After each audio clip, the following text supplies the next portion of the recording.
What people really want to hear when they come to me for a reading, they want to know and they want to be sure that dead is not dead, and that they can still see them and hear them and be a part of their lives.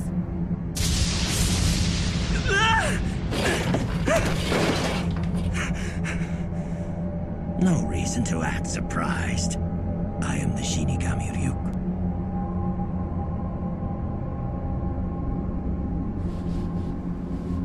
Shinigami? Well, I'm not surprised. In fact, Ryuk, I've been waiting for you. Tell her you're here to fill out a signature card for a new account. Can I help you? Yes, I'm here to fill out a signature card for a new account. And do you know your account number? 926-31043. 926-31043. 31043. Rita Miller. Who? What? Tell her Rita Miller. Rita Miller. Didn't they have you sign a card when you opened the account? Tell her Carl Bruner opened it for you by phone and asked you to come in today. So you see, Carl Bruner, he opened it for me by phone, that account, and now he's asked me to come in today. I see.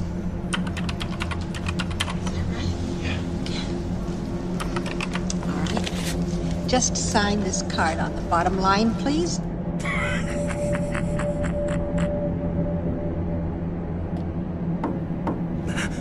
Light? It'll be all right. Answer it.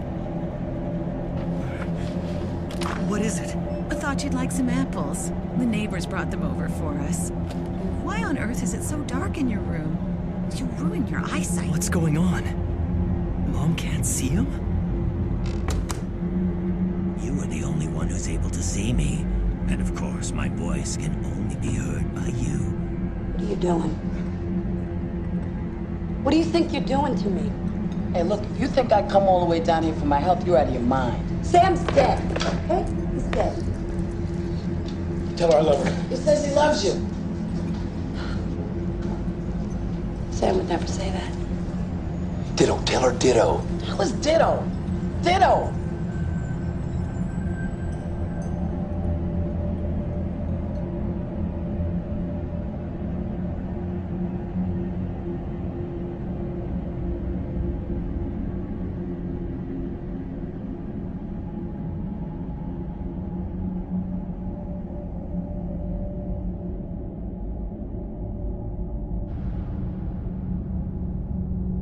Another name I hear too is Mike. Oh, my son. He's showing me his crossing. Something happened in his lungs, and it's as if he's trying to say at the end he couldn't breathe. Who lost this child that is trying to tell me that they're here? I did. Oh, I'm so sorry, sweetheart. They're showing me that when she left for that side, she was young. I don't think she was even 5 years old. How old was she? She was 2. She's trying to make sure you understand that it was her time to go. And there was nothing you did, and there was no choice that you made, and you are not responsible, and she does not want you to feel guilty. I've heard of mediums in the past, and I've seen some on TV, but I never believed that it was real. And the cancer, was it up in this part of her body? Yes. Because here is where she showed me the cancer's all here. My sister passed away of breast cancer, and she had mentioned early on that she's seen something or felt something within the chest. Right now, she's just counting on you to send her love, tell everybody you've heard from her, and the suffering is over. All right. One other thing, whose name starts with an L? She's telling me she's with her, Louise. The chances of her knowing or even coming close to this person, Louise, which is my cousin. My sister and my cousin were extremely close. That was an experience that I'll never forget for sure. One other name she mentions is May, M-A-E, is there.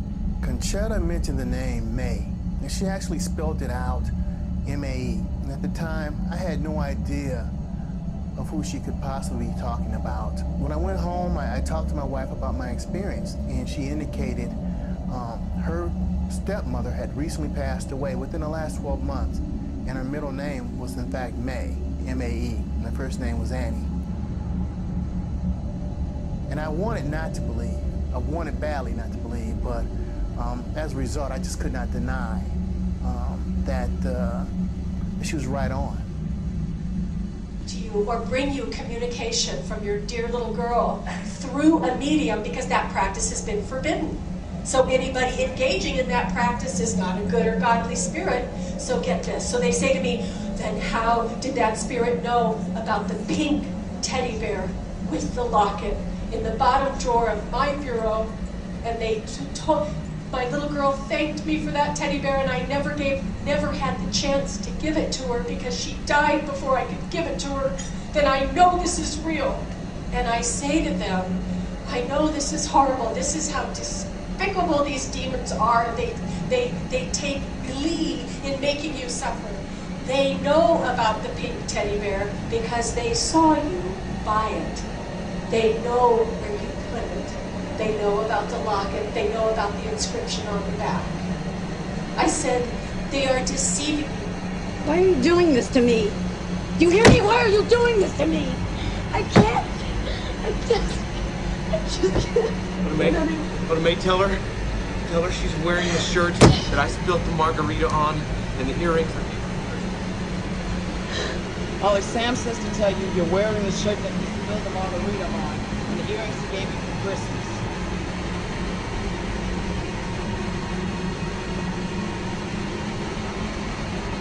Don't you see I'm not a fake? Not about this.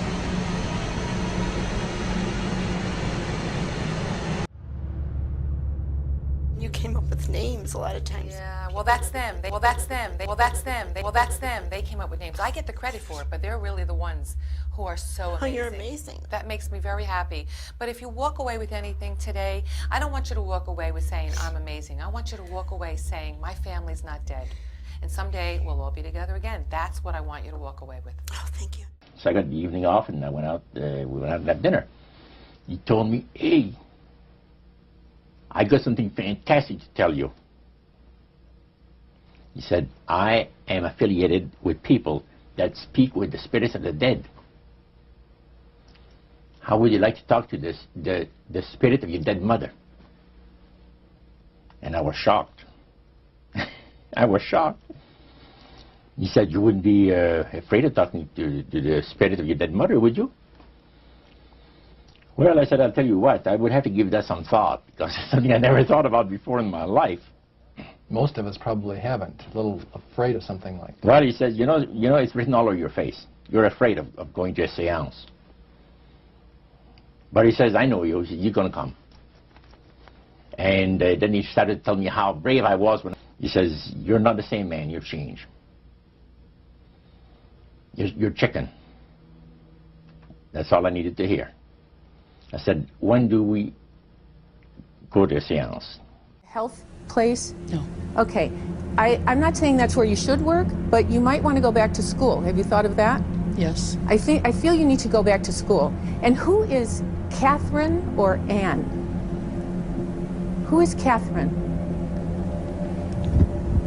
That was a friend of mine. Did she pass away? Yes. At a young age? Yes. Okay, so she didn't grow to be an old person. No. Her spirit is with you. She wants you to know she knows how much you miss her. And you did something recently that reminded you of her. You either found something that she gave you, or you did something recently, saw a picture. What did you do? She's telling me you just did something that reminded you of her. I've been thinking about her sister a lot. She was murdered when she was 14. And we'd all thought that Ted Bundy had done it, and that was the current, that was what everyone thought until they found the real guy, right? Yeah, he's in prison right now. Right. She wants her family to know she's at peace. See, there is a spirit world, everybody, and you know, you're not going to really know till you get over there, but I promise you, there's a spirit world. And I feel that since they found the murderer, she is at peace. And they need to know this. And she's telling me about William. That was the man that killed her. Yeah, she's saying that William will get his. What goes around comes around. William will get his. And it's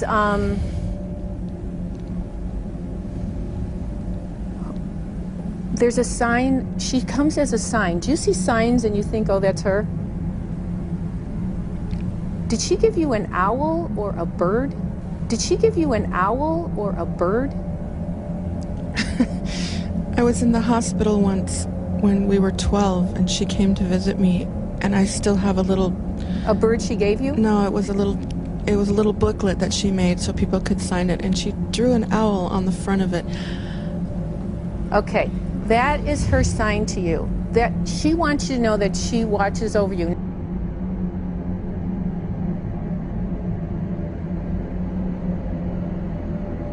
How did that spirit know? Anyway, your friend wants you to know that she's at peace, and I gotta go. So thank you for, I'm sorry I didn't read for other people, but you guys, thank you so much for trusting me. And just know your friend is at peace. Tell her family. What do you think? The spirits know. What do you think? I'm in shock. I mean, I felt Kathy around me a lot. And there's a song that makes me think of her every time. And I drive by her house. And, you know, I miss her. We were best friends until she disappeared one day hitchhiking on Aurora. The one thing I can promise you is when it is your time, many years from now, to go to the spirit world, when they talk about the white light and seeing our loved ones again, she'll be there waiting for you. Thank you so much. Shar, thank you. If you're interested Thank you. in a reading from Shar, she's doing a small group reading tonight at the downtown Seattle Marriott starting at 6:30 p.m. And it amazes me because all of a sudden, only Bill would have known that. It's amazing. Nope. The spirits that were around Bill that are familiar with him intimately knew that too. And now that demon is communicating back to the demon that's in the psychic. It's a demon hotline. Not a psychic hotline. You have two demons communicating back with each other what the other person is doing. Their belief, popular belief of necromancy, is to conjure the spirits of the dead. So you can speak with someone who has died. Like the seance that you originally went to was the practice of necromancy. Now, the priest says that the super deception is brought about in only one way. Through the deceptive belief that man has an immortal soul that lives on after death. And he said that constitutes idolatry through necromancy. So he says there are hundreds of millions of Christians that are practicing idolatry. What do you think? They're glorifying God. See? Because they believe that the soul is immortal. They may not be talking to the supposed spirits of the dead. Contrary to popular belief, necromancy does not consist of conjuring the spirits of the dead. The reason being that man is totally mortal and does not possess an immortal soul. So who are they talking to? He says the friendly demon spirits that have always found over the centuries great delight in impersonating in apparitions departed loved ones and persons of great renown. Necromancy is in reality a belief, a religious belief. People believe that the dead have entered into a higher state of existence than they had when they were alive. Also that they are in a position and have the capacity to help the living here on earth. See? Then he said, he says this is where things get really interesting. He said, according to the Great Master, a person does not have to supposedly call upon the spirits of the dead to receive help, you see, to be involved in necromancy. All he needs to do is to believe in life after death.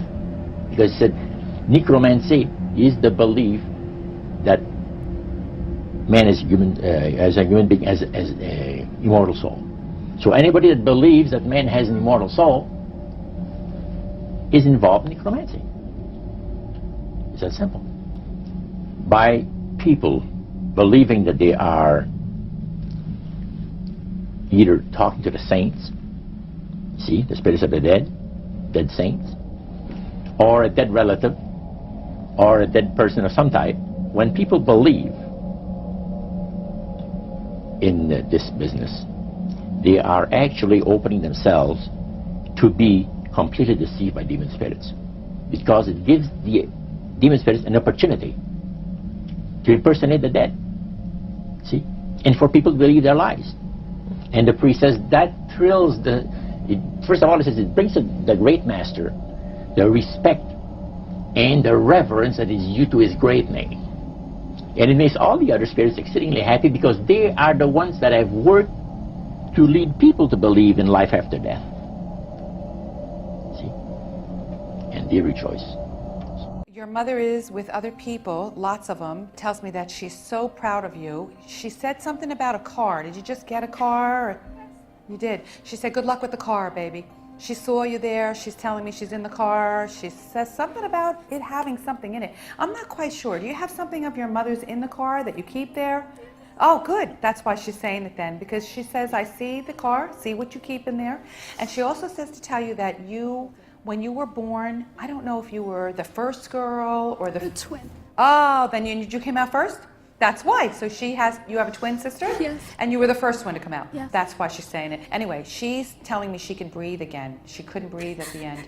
And the fact is that really tortured you, that you could see her struggling like that. And she's saying, tell my daughter that it's paradise. The paradise of God is beautiful. And she's with parents of hers that she loves very, very much. And that you would be happy to know that they're all together. They're all together. And you've kept a box of pretty pieces of jewelry that belong to her that she's really glad that you've kept.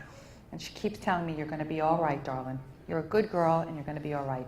And that she loves you all. Okay, sweetheart? Thank you, babe. You're so pretty. Pretty thing. Wow. Your mother-in-law has a sense of humor. Did she or was she interested in tea leaves or tarot cards? She drank a lot of tea. Okay. I feel like that's what she's showing me. But she's teasing about it. Like it was like, I want to say she was addicted. When she passed, we started cleaning out the closets. We found boxes and boxes of tea bags, Lipton tea. Okay, then that's what it is. See, I have no idea what any of this means. And we were laughing about it. Oh, Her granddaughters and I, we were hysterical. Okay, that's what it is, honey. She has a sense of humor and she's laughing as she tells me. And she said that it would be something that would identify her, so obviously it does, and that turns me on. Did you lose your daughter, love? Your daughter? Yes. Okay. I don't know how to put this in any other words except to say, I love you so much, my father. I love you so much, my beloved parents. But this was a daddy's girl. There's no question. She was a daddy's girl. And you took care of her every need, every time. Thank you, she's saying. Thank you. I remember. You're always asking, do you know how much I love you? Do you know how much I love you? Daddy loves you. She says, Daddy, I know. And she keeps telling me to answer that question for you because when you're alone, you ask her all the time. She tells me that you just recently moved some photographs around. She saw you moving some photographs. She saw you standing there and you were standing there lingering, looking at the pictures. It was of great joy to her because she was speaking to you in your subconscious. The two of you are wonderful parents. Please remember that always. There was nothing more you could have done. They want you to know that. She also says that there's something about it looks like a cruise. Are you both going on a cruise or are you doing something by the boats or? Yeah, we have a family cruise every 5 years. Okay. And we didn't want to go this year because of the car, and she wants us to go. Oh my God. No, she wants you to go. Please. She knows that she mentions the cruise. It's very important that I tell you to go. She wants you to know that she's with you. And she's very proud of her friends and her family, all of you. Please says to tell her mother, Mom, there's pieces of jewelry you kept of hers that she knows that you treasure. I feel like when she shows this to me, it's either in your pocketbook or you have something here with you that you brought and she says it's in there. Tell my mother I know. I saw her put it in there. Do you know what she's talking about? I have her jewelry and something, her cat. In your pocketbook? Yeah. Now, very good. Please tell you no, she knows you put it in there. And you said, if this woman tells me this is in here, I'll believe it. If she doesn't tell me, I won't believe her. So, Mom, I'm supposed to tell you, don't believe me, believe your daughter, because that's more important. Thank you. You're welcome, sir, I assure you. All right, there's somebody trying to tell me something here about a boy that committed suicide. Who is it? Oh, God, they want me not to let you leave. Somebody's telling me something about somebody. They think they committed suicide. It was an accident. And that, or they tell me they're sorry about it. It's real strong, and I'm standing over here. Do you know who it is? My father took his life. Your father took his own life? It's very possible it's him, honey. I'm sorry. That's why I'm standing right here, and they're trying to apologize. Is he in heaven? Oh, yes, he is, darling. Don't worry, sweetheart. That's what it is. He knows you're worried about this. But I know that it's very important that I tell you that he is in the light of God and completely at peace. And that is that. I know you have. That's why he doesn't want you to leave here without me telling you. Okay, sweetheart? So don't worry, booby. Okay, all right. All right, baby. You're going to be all right, sweetheart. It's going to be all right. He's really in heaven. Don't worry about a thing. All right? So one Saturday evening, we were in the place. It was the very first time. Very beautiful. I played the medium. Was a lady. She had a gorgeous new home in Montreal. And there were about 20 invited guests there, which I was one of them. And she communicated with the spirits for different people there, and telling them what the spirit said. And then there was one lady that had been talking almost continually before the seance started, and she didn't believe in the dead appearing and all of this and all that. And she said, "Well, I would have to see my dead sister," she says, "to believe it." So while the seance was going, one man said, "I would like to talk to my friend that died 6 months ago, but I don't want him to appear. Just want to talk to him, because he says, I don't trust you talking to my friend for me." So the medium says, "Let me inquire of the spirit." "Yeah, the spirit will talk with you." And that big masculine voice was heard in the place. It says, "Hi, Frank. It's nice of you to ask for me to talk with you." And they had a little chat. And after it was over, Frank says, "This is the greatest thing on earth, to be able to talk with the spirits of the dead." Then the medium said, "We have a very special surprise tonight for you people. A spirit will manifest itself openly here in a few minutes, and it's like a big gust of wind hit the building and right through the wall." Now the lights weren't terribly bright, but they were like living room lights, a couple of floor lamps and maybe some of these, and that translucent being seemed to come right out of the wall. How did you feel right at that moment? It's almost like my heart stopped a little bit. Very weird feeling. So it was a lady in a beautiful evening gown, floor length, and she said to Mary, "My dear sister, you are so wonderful to have asked for me." And Mary fainted and fell right off her chair on the floor. And a couple of guys jumped up and picked her up, and spirit gone. And that was the beginning of it. That's how you got into it? Yeah, that's the way I got into it. Her voice would change, and it would be just like your Uncle Bob, who's been dead 10 years, and you would go, "Oh, that's my Uncle Bob," and he would speak, give you a message, that kind of thing. To be honest, that scared me. I only went to a few of those, but my mother certainly went to more, because she was developing towards becoming a medium. She was going to all the development classes, and she was coming on leaps and bounds. But what started to happen was she could no longer control the spirit guides. They were now choosing when to come through her. She could be, I was with her a few times at the shops, walking along the street, and the spirits would come through her, take control when she didn't want to, and take over. Really, they did it to such an extent where her life was not her own anymore. At this point, she wanted out, because there was so many spirit voices.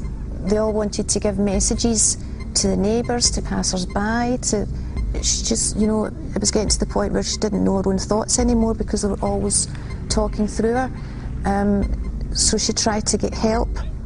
My mother had psychic experiences really since she was a child and through her teens and adult life, but she tended to ignore it. She wasn't too interested then. Obviously she met my dad and they had me, so it wasn't till in later years she decided to pursue it and develop it further. Really when I was about a pre-teen. I also had psychic experiences as a child too, and was very interested in it as well. Cousins that were involved in spiritualism. In fact, an uncle was a head of a spiritualist church in Ayrshire. It was a normal childhood most of the time. Really, my dad wasn't interested at all in it, so my mother and I didn't really go into it too deeply. Eventually they divorced, and really then I suppose she just plunged into it in a deeper way. But certainly as a child, there were several psychic experiences, dreams, that kind of a thing that my mother and I had. So throughout my childhood there were a few, but it didn't develop until later childhood. There weren't too many scary things happening yet. That wasn't till much later as a child. It was more, you know, I was fascinated with the supernatural. I loved ghost stories, watching supernatural programs on the TV, ESP, these kind of things. It wasn't till later on that the frightening stuff began to happen. By that point we were both really well and truly involved. As a pre-teen, my mother had already joined a spiritualist church, and I joined it too, and we went every week, a couple of times a week. So by then we were already involved in psychic development classes, mediumship training, seances, that kind of thing. We were already involved in seeking mediums for messages from dead relatives, and really developing in it. We were interested in astral projection, astrology, meditation, yoga. You know, we were becoming deeply involved. So when the odd frightening thing happened, I guess we thought, well, it's just a hazard of the job. You're dealing with spirits, you're bound to get a few negative spirits. We didn't really question too deeply straight away. We had communication with spirit guides. Spirit guides tended to be, the way it would be described would be perhaps an Indian chief or some spirit that had just evolved high up in the spirit world, that had come, had chosen us and had come to be our guide, give us advice, develop our psychic abilities, really be with us all of the time. They would also help channel apparent dead relatives. That's what they explained it to us. Whether it was our great-gran, our sister, great-uncle, whoever, channel them through and communicate with them. But yeah, sometimes it would be the spirit guides giving her the information, other times it would be the relatives themselves. I was more encouraged to take up the psychic art, which was, I didn't get too involved in it, though I started it and became quite frightening, so I didn't pursue it. But that was where I was encouraged to let a spirit guide take over my hand, draw the psychic art, draw the picture, the portrait of the spirit guide, or even the dead relatives. So of course, if I was to give that portrait to a relative, they would think, oh yeah, that's my dead granny, that just looks like her, and it would make them think that the grandmother had come through to them. As I say, I started doing that, and I started doing Kirlian photography, which is photographing spirits with infrared film. But ectoplasm would start to form, and really I got quite afraid of that, and I just didn't want to pursue it. I thought I would go back to it in a few years, but I didn't want to pursue it any further. My mother was much more involved than I was. I was a pre-teen, so I was more involved in going out with friends and that kind of thing, but she delved right into it. She would allow spirit guides to take over her hand, and she would write screeds and screeds and pages of so-called sacred writings. A good friend at the time, she was a Catholic girl, and she told me the Bible said you shouldn't do that. And I asked her, well, why? But she didn't really know why. She just said you shouldn't do it. The spiritualists just assumed, well, Christians are kind of narrow-minded. The Bible, you know, they didn't really believe in it. And some Christian spiritualists even said, well, they sometimes spoke to Jesus, that he was just a psychic, he was just a medium, and they sometimes channeled through Jesus, and you know, it was all kind of mixed up. So at that point, I thought the spirit guides were truly who they claimed to be, and the dead relatives were truly who they claimed to be. As I say, if a poltergeist activity did occur, spiritualists would explain that in the sense of, well, sometimes you do get a mischievous spirit that manages to get through and that kind of thing. Hi guys, happy Halloween. We're going to try this again. Didn't work out too well last time. I'm a bit like this. If you didn't see what happened last time, I'll annotatify it up there somewhere. 1, 2, 3.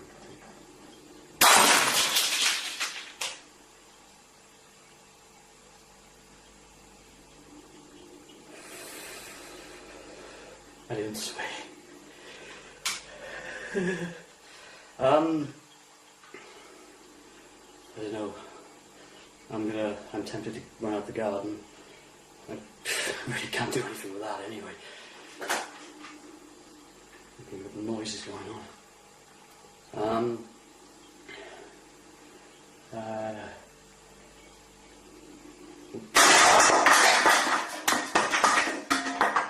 Alright, that's pretty much garden time. The power of Christ compels ye.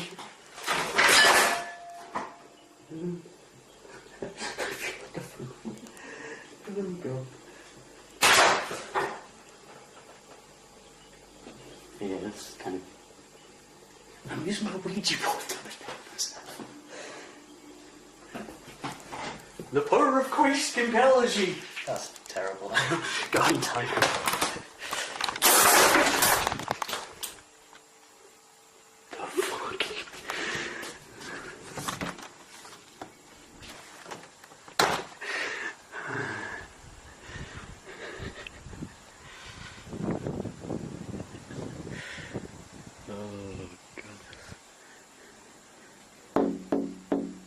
That's me knocking.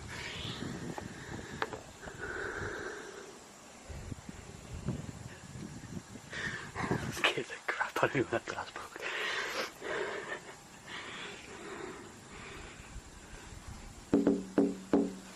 Can I come in?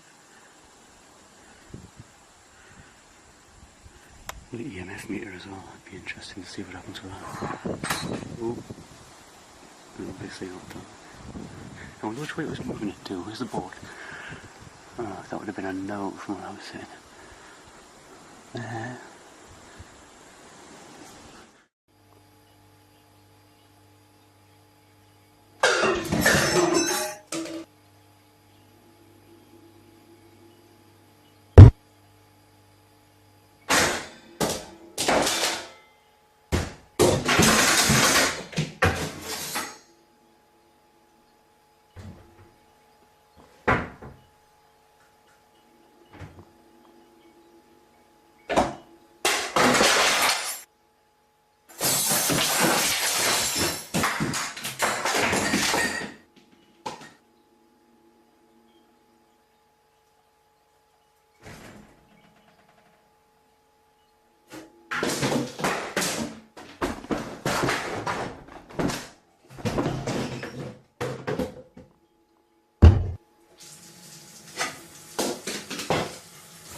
I'll check downstairs.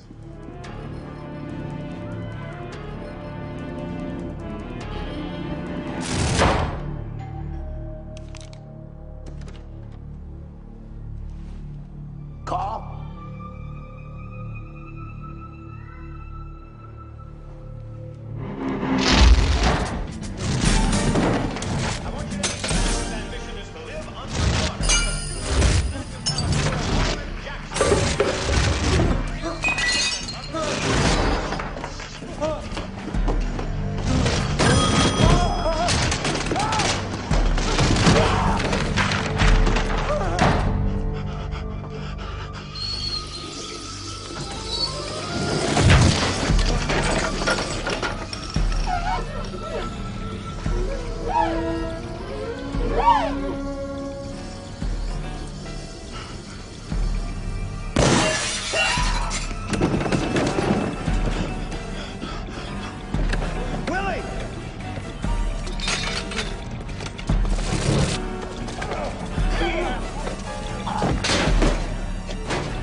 Sunday the 19th of July.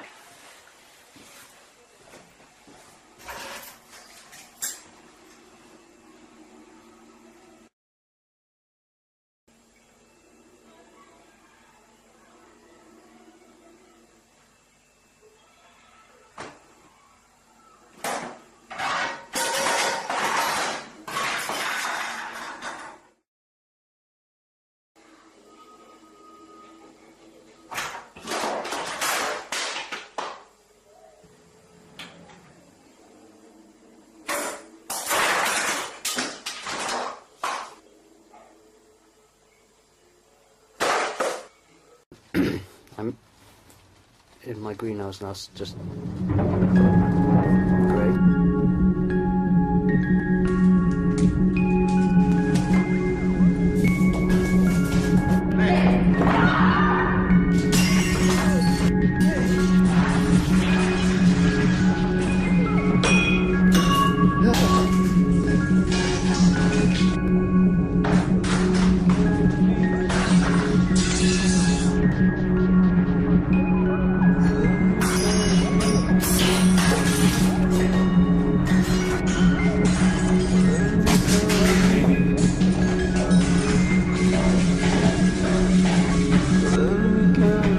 Most mediums and spiritualists and psychics that we knew were lovely, lovely people, genuine people, kind people. I think that's why a lot of them were attracted to that, because they felt they could help others, they could bring comfort to people, guidance, direction, you know, predictions about their future, prophecies, they could help people. So it seemed a lovely religion to be in. It seemed, you know, helpful and everything like that. There would be psychic premonitions and dreams, even about what would happen on the news next week, that kind of thing, that would all be very accurate and come true. There would be messages for people about their deceased relatives where you wouldn't think it was fake or a charlatan was involved, because the information would be so accurate. Names, dates, places, descriptions of the deceased person, their personality, phrases they might use a lot. You know, you wouldn't think it was fake at all. And we started to also, round about this time, heard rumours of lots of other psychics who were going through the same thing, even mediums who were trained, who were having this problem or having poltergeist activity in their house, and they weren't able to cleanse it or to control it.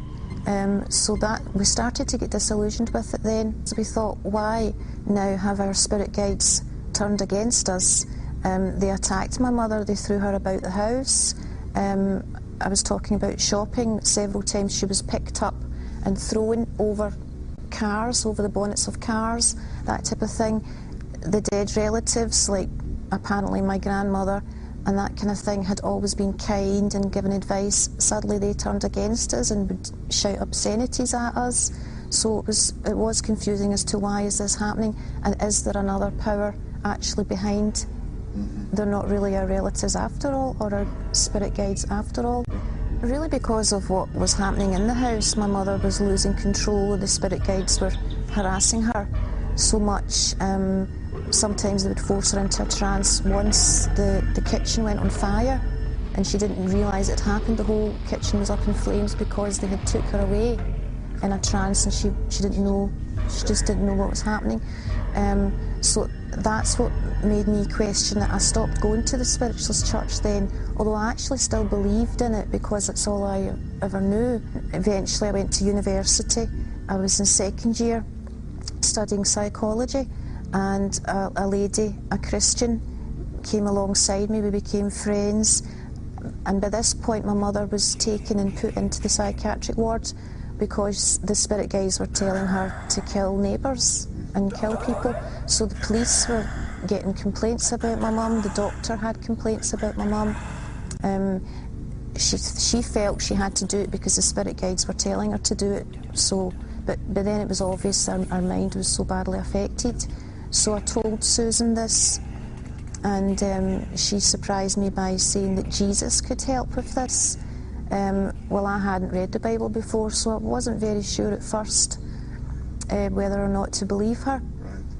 But she explained that she went to a Pentecostal church where some of the members had been involved in spiritualism before, or psychic phenomena before, and they had had horrible experiences too, whether poltergeists or similar experiences. But once they became a Christian and asked Jesus into their heart, Jesus had cleansed their house where mediums before had failed to cleanse their house. So that was beginning to make sense to me. The more she said Jesus could cleanse your house, well, my mother's house was still haunted, my flat still was not so clear. So I went along because a prophet was there, but obviously I heard the gospel, and I heard about Jesus, and for the first time I thought, gosh, you know, this could be real, and I hadn't really considered before that it was real.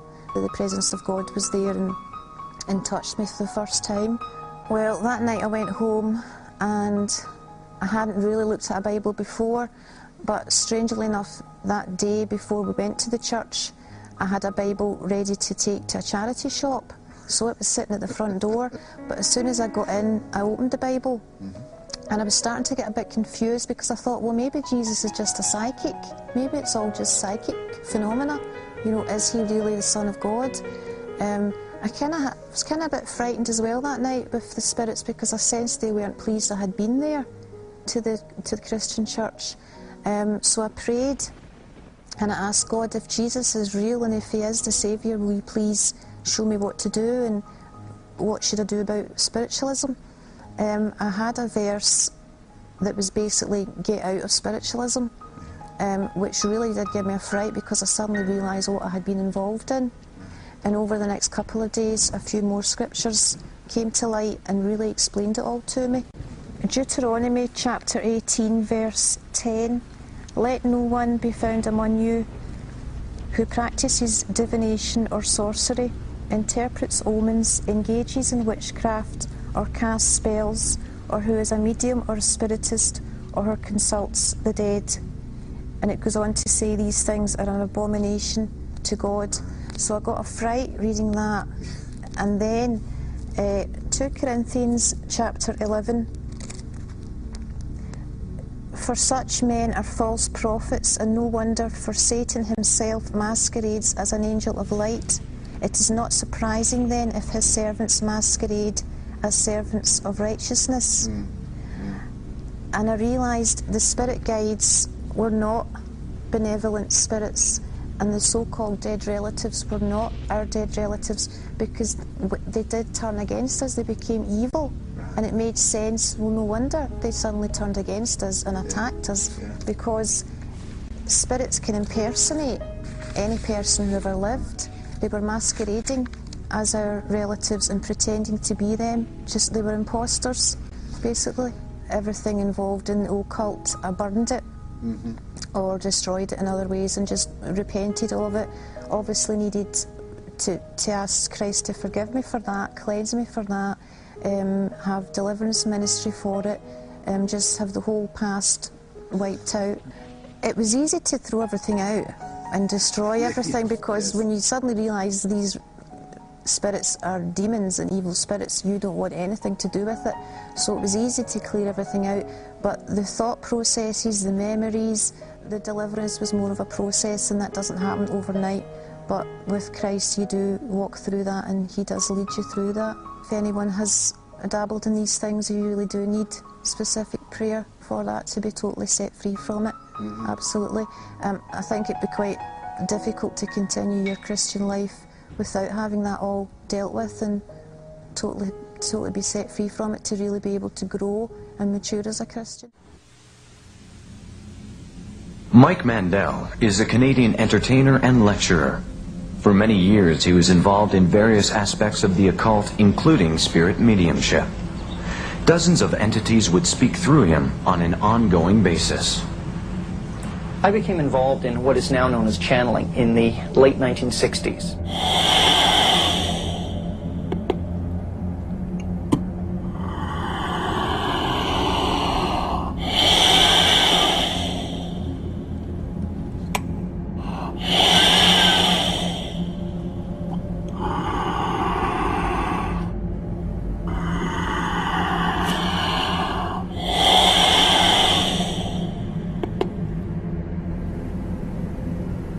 All right. Greetings, dear ones. Yes, hello, dear. May the peace of the Great Spirit be with you always. So let us begin with the discussion. It was a spontaneous experience. We had been trying astral travel and a group of other techniques to let our spirits leave our bodies, to develop clairvoyant abilities, and so on. And when I say we, I mean a small group of us that had polarized together around an occult worldview. By trying these different techniques, I inadvertently opened myself up, and various entities began speaking through me. initially speaking in my head, and then eventually taking over to such a degree they were using my vocal cords and speaking through me to our friends. Mike could literally be talking to you as I'm talking to you now, and instantly, in a moment, change and be taken over, and someone else would be talking, and his voice would literally stop being Mike and all of a sudden be somebody else. Initially, it seemed to take them quite a bit of effort to take control of me. And it was more or less a voluntary thing. But as time passed, I realized that it was getting much, much easier for them to slip in and out. We used to call it someone popping in. We'd say, oh, so-and-so just popped in when you were gone. And they would appear sometimes for hours, sometimes for just a few minutes. And then we realized eventually that they were able to go in and out as they pleased by the end of things. And we asked one of the entities, someone asked on my behalf and said, why is it that you can get in and out of Mike's personality so readily? And they said something to the effect of, all human beings have a door that will keep other spirit beings out. And in most people's cases, the door is locked and barred and stapled shut and roped shut and sealed. And they said in my case, it was virtually hanging off the hinges. The first time I ever talked to Tobias was on an airplane in 1997, and I wasn't particularly spiritual or metaphysical.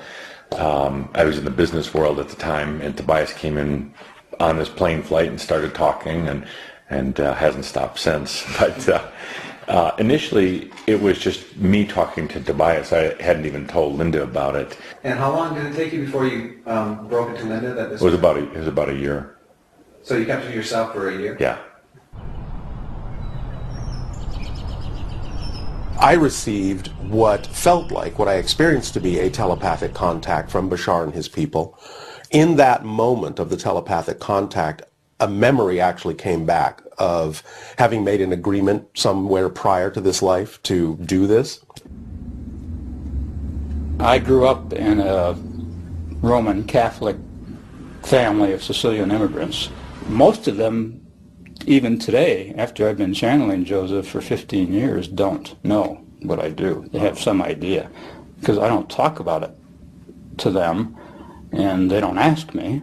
They know I do something weird. I was very lucky. I had a lot of support. My friends were very accepting. And that's one thing that I've always been really open about. I didn't really hide it, even from employers, you know, and I've always felt it was really important for me to be honest about that because I saw how it impacted people. I started in a class where we were really studying making a trans bridge, an intrapsychic bridge to other sources of intelligence. And so it started in the context of that class. See, I thought that all of these esoteric things were for older women over 40, and it would have nothing to do with men. So I was dragged to these two guys who channeled for me, and there was something, this was 3 years apart, they both told me the same thing. And that is when I had to start looking at how could guys 20 years apart in age, 3 years apart in ID, who never knew each other, give me information that was identical. And the information just happened to be that there was a master named Cryon who I was supposed to get a hold of. He says the grand plan, the master's grand plan, for harvesting the nations, for harvesting the multitudes of the earth into his cause, just before the close of the great controversy between the forces of good and evil. So we continued, after we expressed ourselves that we're deeply interested to know more about the activities of spirits. And he said it's going to be done in a unique manner. This grand plan is going to take people are going to eat the stuff. Because he says spirits, demon spirits, will declare themselves to be inhabitants of far distant planets in the galaxies that are coming to warn the inhabitants of planet Earth of the impending destruction of the planet, unless something seriously proper is done to avoid it. Due to the fact that the millions of the Earth people believe in people having an immortal soul, this is readily accepted. When the spirits will, through a trance medium, converse with influential people of the land. Now, what is a trance medium? It's a channeler today. What is known today as a channeler? Channeler, yeah. Okay. Shirley MacLaine's experience of getting involved with Spiritism and with the supposed inhabitants of far distant planets in the galaxies. I taped the whole thing in 3 hours. And you were hearing the fulfillment of what this high priest had said 45 years ago. Yeah, exactly. So he went on explaining about the fact that the spirits will show themselves willing to give valuable guidance that will not only help people avoid the destruction of the planet, but it would cause them to enter into a higher state of existence. For instance, he said the spirits will promise, this is a big word, promise, that if their recommendations are followed carefully, they will usher in a glorious new age of peace and prosperity, and there'll be there'll be no more wars. See, there'll be no more famines. There'll be no more people getting unhappy with one another. Neighbors will love neighbor, and social unrest will not take place no more. An arrangement, so to speak, was made prior to the physical life of the channel within what you would call the oversoul of the channel, of which I am also a part. We are part of the same soul. You might refer to me as the channel's future self, and incarnationally speaking, I would look at the channel as my past self, just to put it in linear terms. We are not happy with the way that things exist currently in our reality. All right, we are from what you would perceive to be the future, and we have come back to our past so that we may learn, all right, and so that we may assist the planet, because what's going on now is going to impact the entire universe. Well, we would prefer that you ask us, if you like. There's nothing in particular we would like to say, except that we're here, and it's very, very pleasant to be here. It's a delight. It's part of sharing, with the big S, if you might say. The archetype of sharing is something we enjoy embodying. I've had many, many lifetimes on Earth. I have deep love and compassion for humans because I remember what it was like to go through the things that humans are going through now. I remember the challenge in particular, the challenge of knowing at some deep level that you are a spiritual being. Our goal is simply to help people live a more joyful, abundant life. And whatever it takes to achieve that, we're willing to do. And so that, in a nutshell, if you will, is our work. You sit in the energy of a great shift. Many of you are feeling it. Maybe that's why you're watching this now. Maybe there's something that's happened in your life that would allow you for a moment just to open your mind and look inside something you always thought was untenable before, only reserved for those on the lunatic fringe before. And here you find instead wisdom pouring out. Perhaps you'll even feel the love of God pouring out. There's a lot of things that are being transmuted and altered at this time. All right? You're finding some things out about some of your religious leaders. You're finding some things out about religion that just isn't holding true to you. It's not ringing true to you anymore. Well, we want to tell you this, is that there is so much here that is hiding. But you must feel it. There has been such a shift in these last years, especially in the last 20 or so. You're remembering who and what you are, and it doesn't need an intermediary. This changeover from the old religious system that so many of you are familiar with is difficult, very difficult, because it holds on tightly. Those who have such a strong concept of God as some higher authority and is the only creator, they want to hang on to that dearly. They fear letting God go, their old God, you see, because they are so out of touch with themselves they can't possibly even contemplate what it's like to have to go inside. They claimed to be distinctive entities. In other words, if they had a name, they would say their name. If they had a purpose or a distinctive, they would tell you that in many cases. But the the range would range from very what we call low-level life forms that really didn't seem to have any purpose except to be pranksters, that sort of thing, on up to through the sort of human range, right on up to the what you call ascended masters, the wise, benevolent, powerful type entities, and the antithesis of that, the evil, powerful, intelligent entities as well. They claim to be ascended masters, highly advanced spirit beings even on other planets, people on various astral planes who had reincarnated and then gone on to perfection, Tibetan Buddhists, people from the past. I mean, there was an entire realm of things that they called themselves. However, the common thread was they were all spiritually pure and were contacting our little group specifically to help us evolve spiritually. There's no question in my mind now that they were demon spirits. Warder often witnessed strange occurrences. He feared the darker controlling entities, one of whom regularly threatened him with knives. Still, he was fascinated by the spirit's powers. One evening when I was over at Mike's place, we were just sitting talking when all of a sudden one of the entities popped in and became visibly angry with, I think, primarily myself, and began ranting and raving. I can't remember the exact words he was saying, but he got up and sort of stormed off into the kitchen. My habit being to always follow Mike into the kitchen or anywhere where there were knives present, and so I just followed, but I was very concerned with what was going on. As I got to the doorway of the kitchen, Mike, quote, Mike was standing and had picked up 2 Coke bottles off the counter, 2 26-ounce Coke bottles, and held them both out in front of him and crushed them simultaneously, one in each hand. Then, unfortunately, Mike, the entity left, and Mike was not able to come back right away.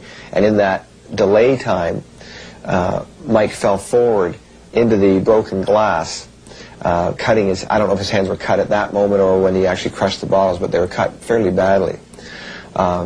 He was obviously in shock when he came back. I got him up, moved him to the couch in the living room, and again he was taken over, this time by another entity which seemed much gentler and more benevolent, and held out his hands in a very almost pathetic sort of way and said, "Do the wounds on my hands seem familiar to you?" And now we had an entity who was claiming to be or imitating Christ.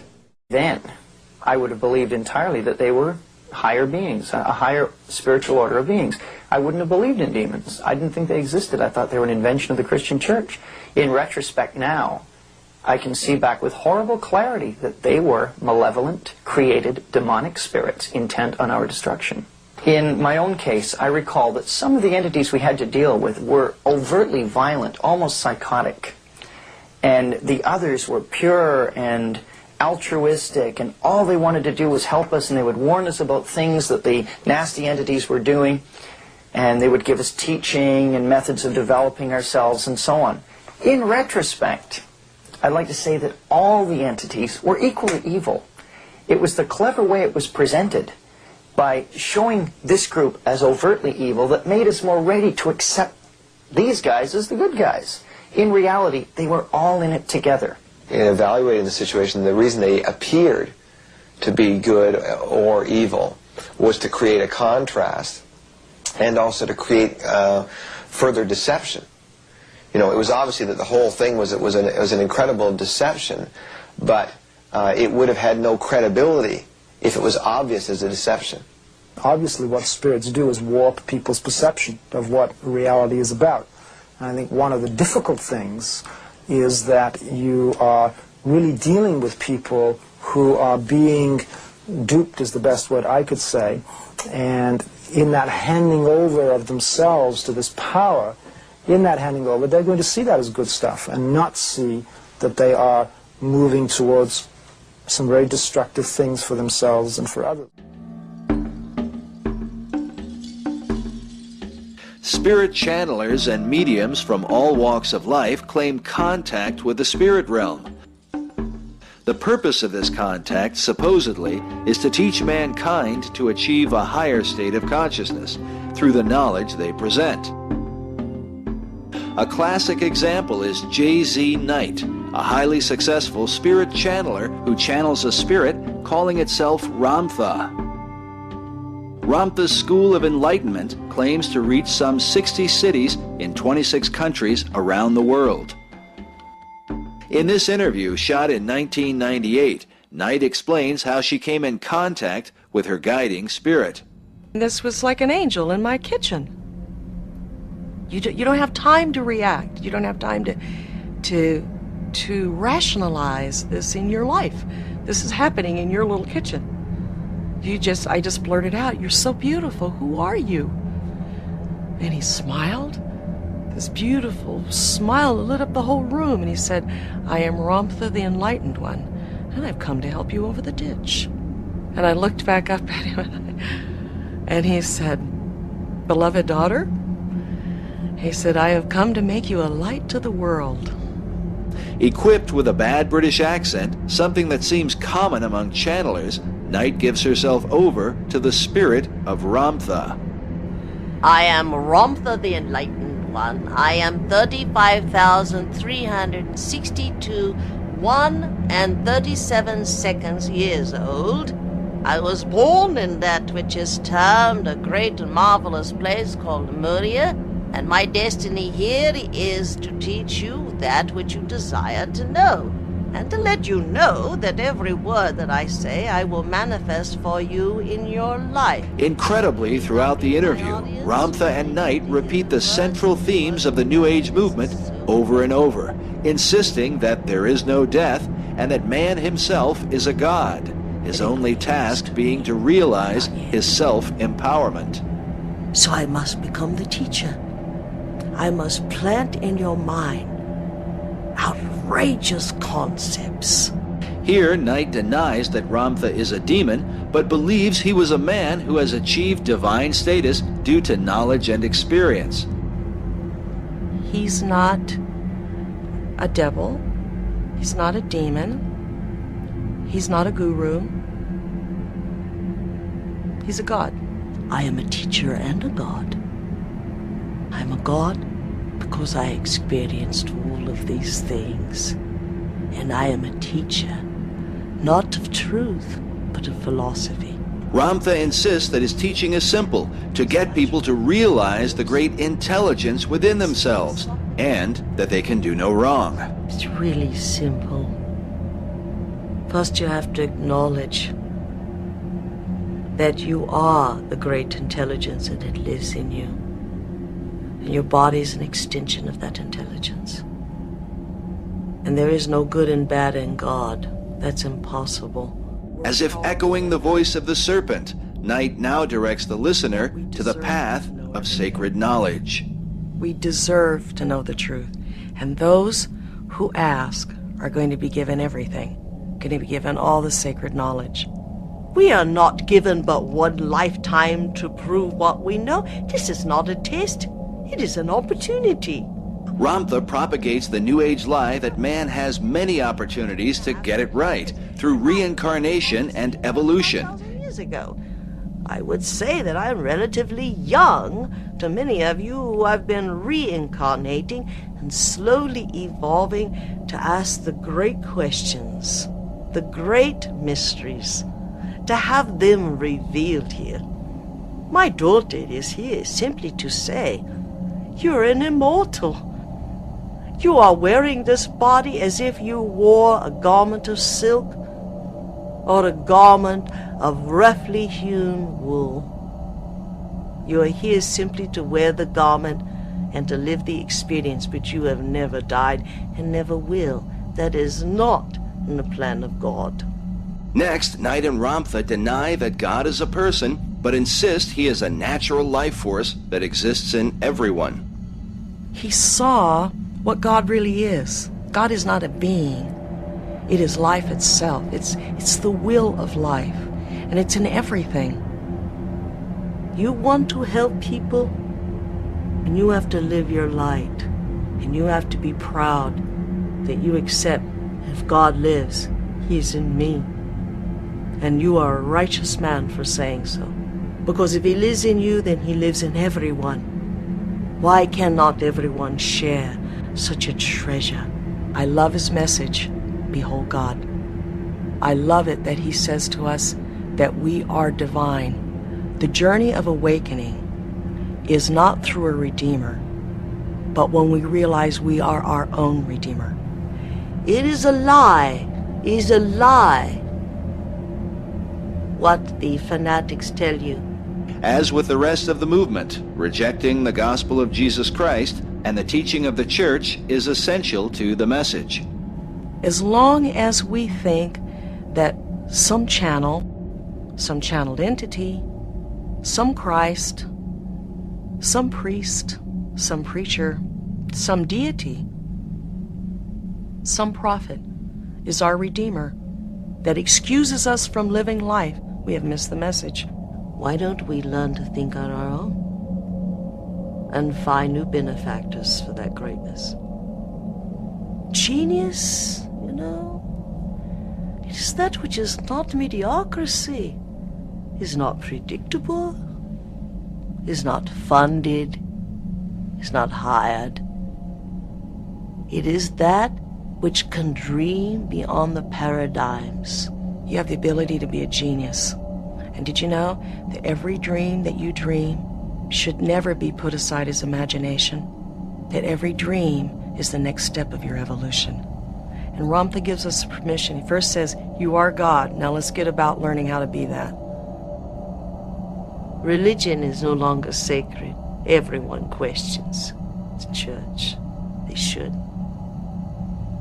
Everyone questions the meaning of life, and everyone questions the direction that science has taken.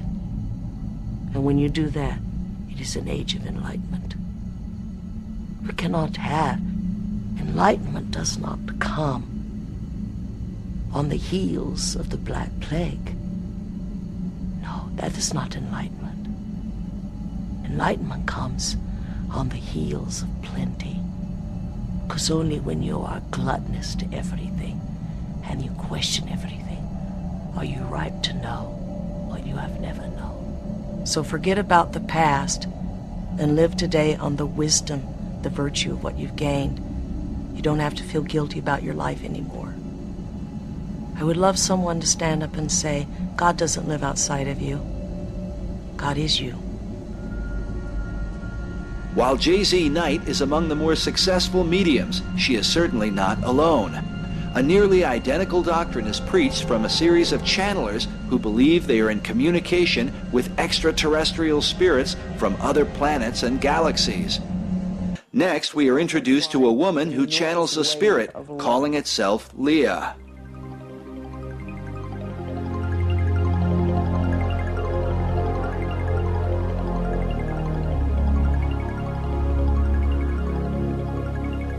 Hello, Philip. How are you today? Very good, Leah. How are you? Very fine, thank you. So, what is it that you wanted to know? Where are you from? I'm from Venus.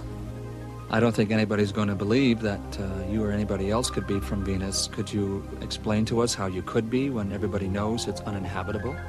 They think it's uninhabitable because it is not inhabitable by physical life forms. We have bodies of light.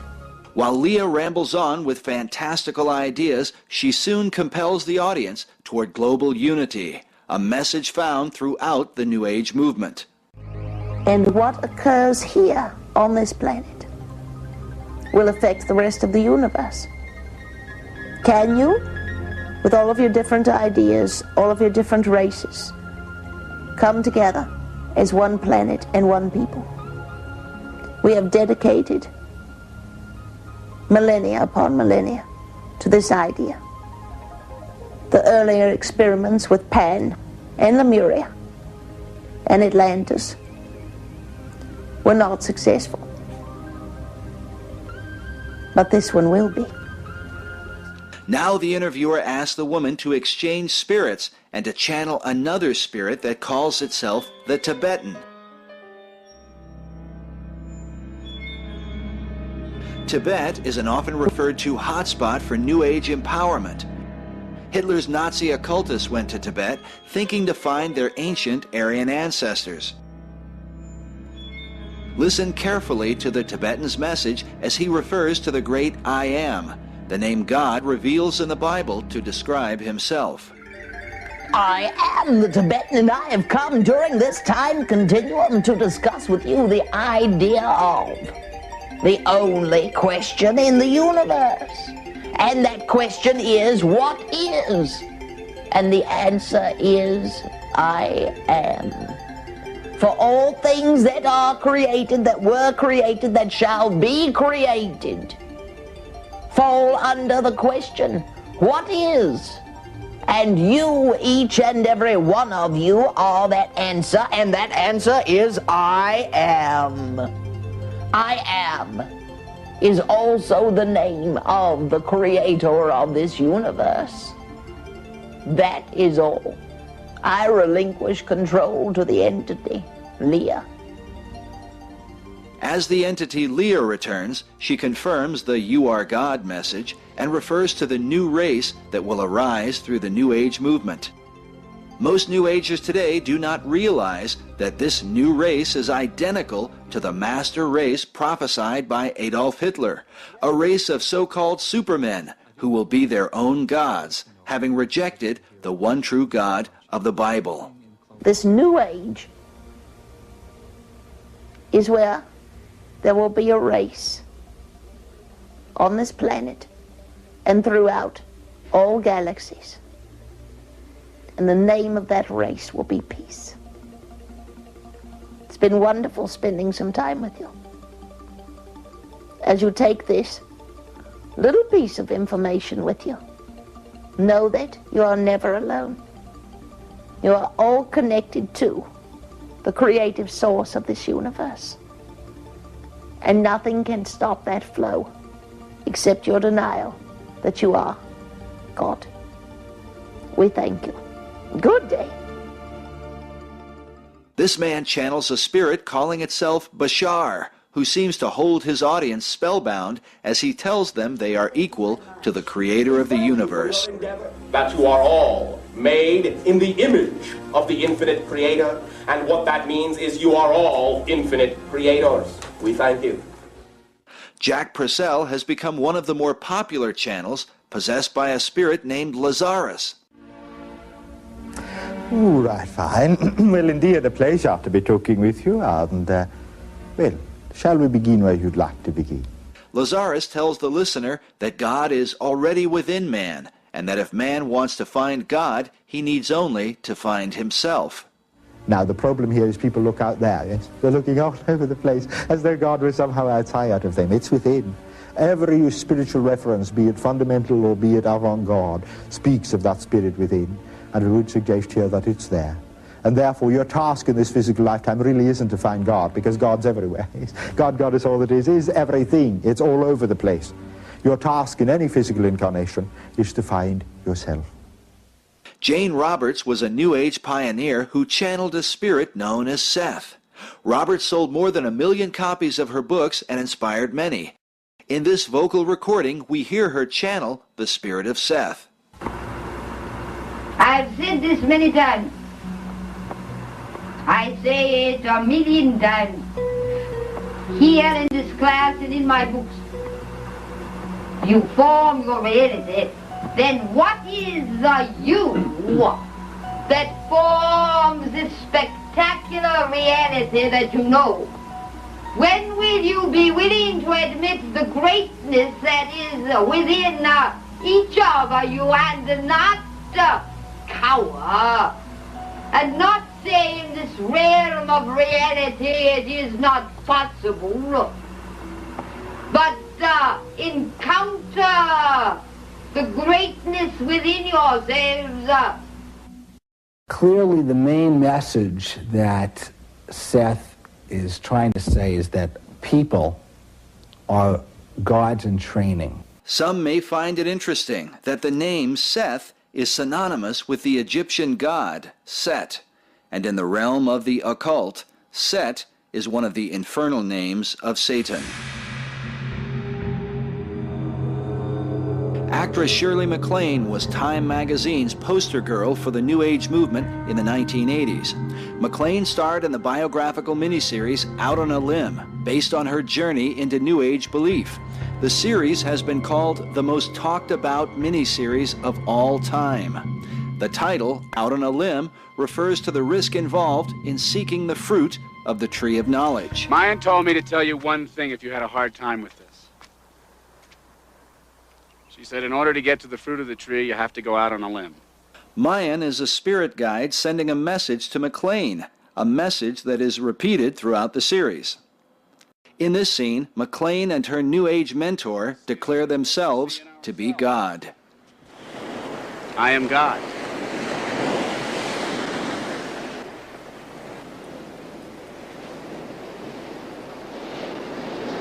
I am God. I am God. I am God. I am God. I am God. I am God.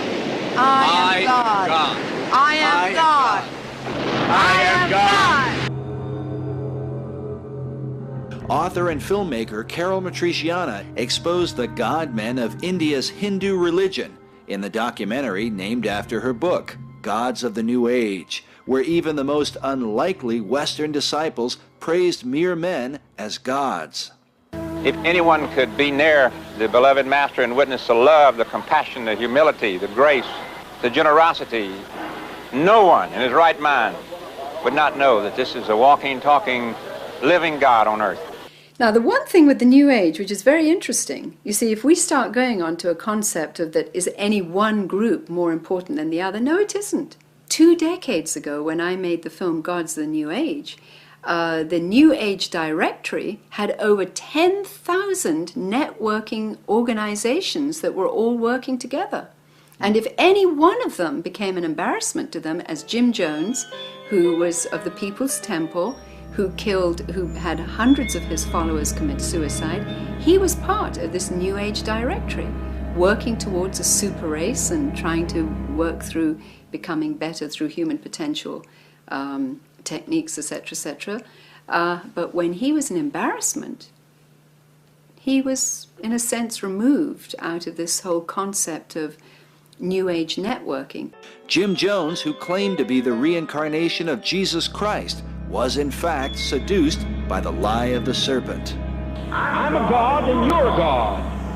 And I'm a God and I'm going to stay a God until you recognize that you're a God. And when you recognize you're a God, I shall go back into principle and will not appear as a personality. You are God. But until I see all of you knowing who you are, I'm going to be very much what I am. God Almighty God.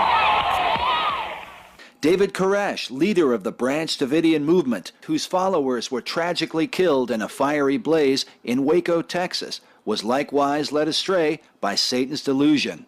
I'm God. I'm God.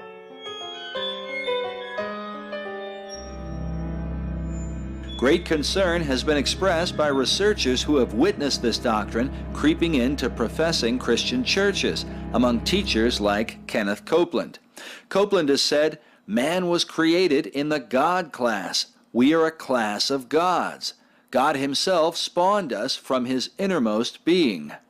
Listen now as Copeland compares himself to the I Am of the Bible. When I read in the Bible where he says, I am, I just smile and say, yes, I am too.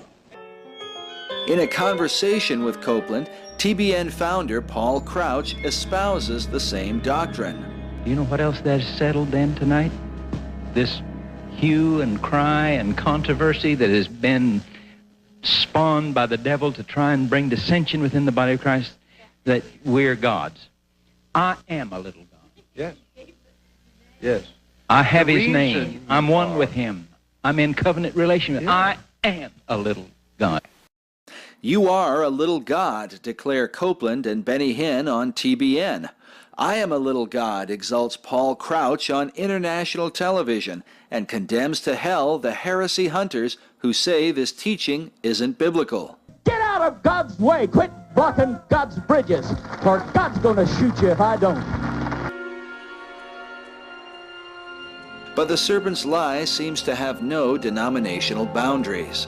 The Catechism of the Catholic Church says that the Son of God became man so that we might become God, the only begotten Son of God, wanting to make us sharers in his divinity, assumed our nature, so that he might make men gods.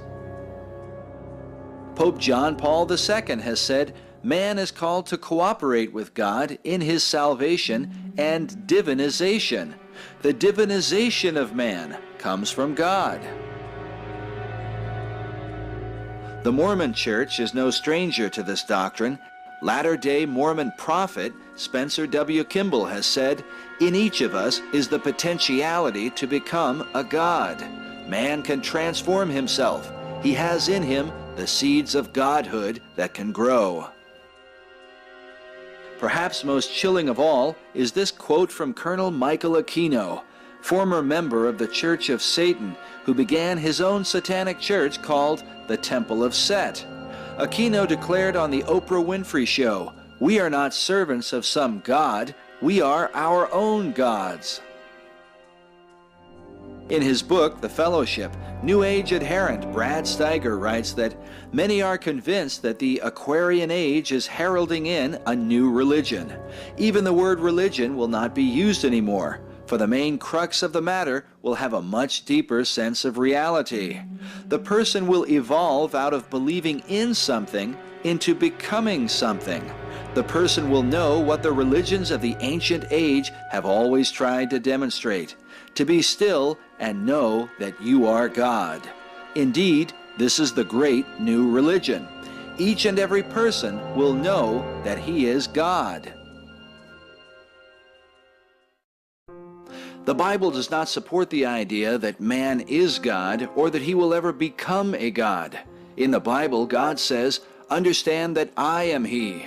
Before me there was no God formed, neither shall there be after me."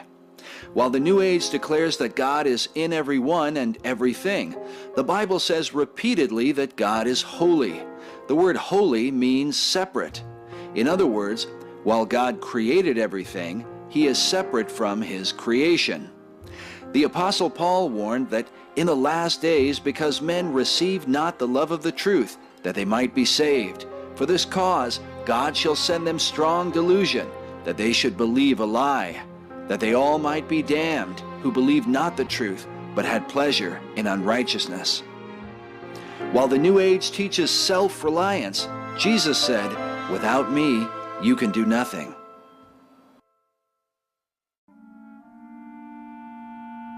In the Bible, God says, "I will instruct thee and teach thee the way thou shalt go. I will guide thee with mine eye." He says, "Call unto me, and I will answer thee, and show thee great and mighty things which thou knowest not."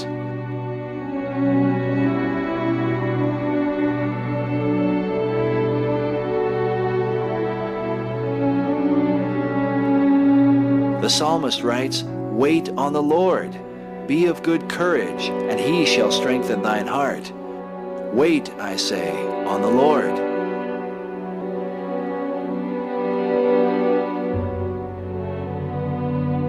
In the Old Testament, the story of King Saul serves as a warning to those who would seek the counsel of the dead or of spirit mediums rather than God.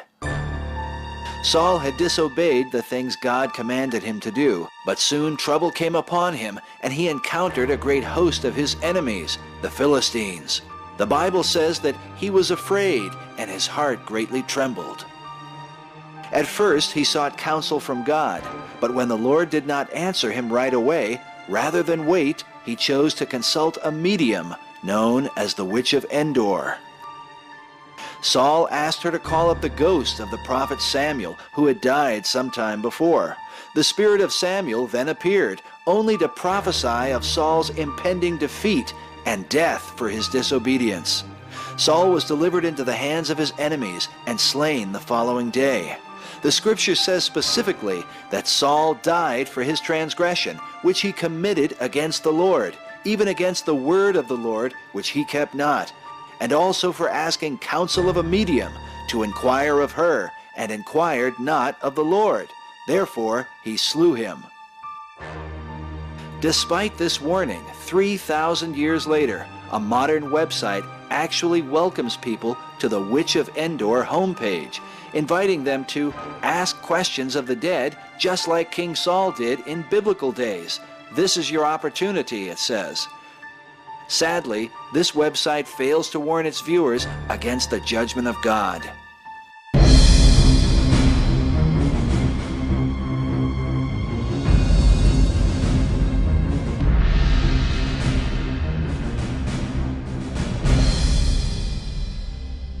The Word of God says concerning the astrologers, the stargazers, the monthly prognosticators, "Behold, they shall be as stubble. The fire shall burn them. They shall not deliver themselves from the power of the flame." God warns that sorcerers and idolaters and all liars shall have their part in the lake that burneth with fire, and that those who practice witchcraft shall not inherit the kingdom of God.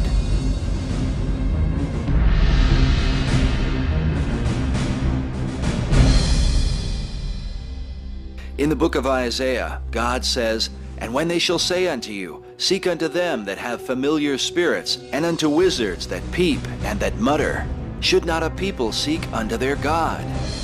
For the living, should they seek unto the dead? To the law and to the testimony, if they speak not according to this word, it is because there is no light in them."